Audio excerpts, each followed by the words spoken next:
Hey everyone, welcome to Judging for the Win. I'm Dave and this is my daily ruling. Today's question was suggested by a viewer. Thanks to Ian for this one. Amy plays Grizzly Bears while she controls Destiny Spinner. Nick plays a lightning bolt against the Destiny Spinner, killing it. Can he now counter the Grizzly Bears?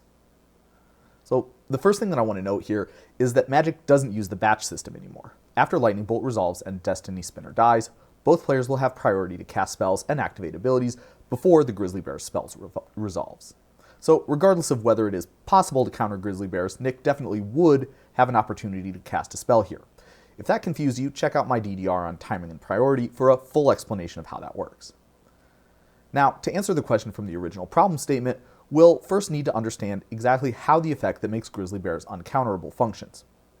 Destiny Spinner's static ability creates a continuous effect that modifies the game rules. While that continuous effect exists, it is not possible to counter Amy's creature and enchantment spells. Keyword being, while that continuous effect exists. I don't think anyone would argue that if you discarded a Destiny Spinner that your Grizzly Bears should be uncounterable. That's because this ability only functions while Destiny Spinner is on the battlefield. If Destiny Spinner is not on the battlefield at the time something is trying to counter one of your spells, that spell would get countered as normal. Not all abilities work the same way though. For example, take a look at this Vexing Shusher. Observe how it makes a spell uncounterable via an activated ability.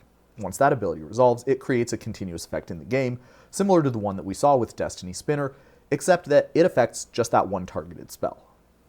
Because this continuous effect was set up by an ability resolving rather than being tied to a static ability on a specific permanent, removing the Vexing Shusher after this ability resolves will not change anything. The spell that was targeted will still be uncounterable. Let's close out with a couple of challenge questions to test your understanding.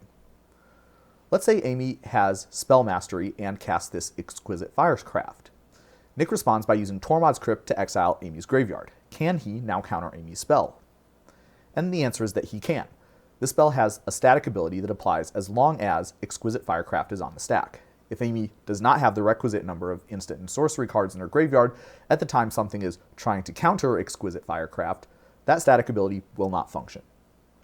Next, let's say Amy activates the bottom ability of Mistrise Village. Then, Nick bounces this land in response to the spell Amy casts. Can Nick counter that spell? And here the answer is no. This is similar to the Vexing Shusher example. Once the Mistrise Village ability resolves, it sets up a continuous effect that applies to the next spell Amy casts. And one last one. Let's say Amy upticks this Domri, Anarch of Bolas. Nick responds by killing the Domri.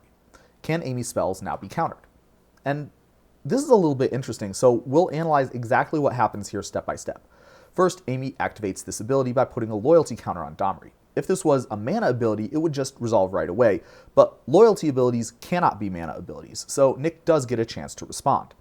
Hero's Downfall kills the Domri, and then the Domri Plus ability resolves. This is when Amy officially says what color mana she's adding, and also when the static ability protecting Amy's spells gets set up. After this point, any creature spell Amy casts for the rest of the turn cannot be countered.